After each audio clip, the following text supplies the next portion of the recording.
naman malaman nyo na ang isipan ko'y gulong-gulo.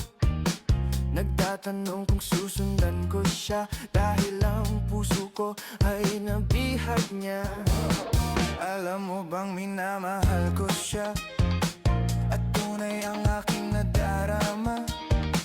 Kahit ako'y nagmumukhang tanga, ay ayos lang basta kasama siya. Kahit sabihin pa ng iba, nababaliw na akong talaga. Kahit mayroong ibang nagcha-cha-cha, nagrurumba, nagsasalsa.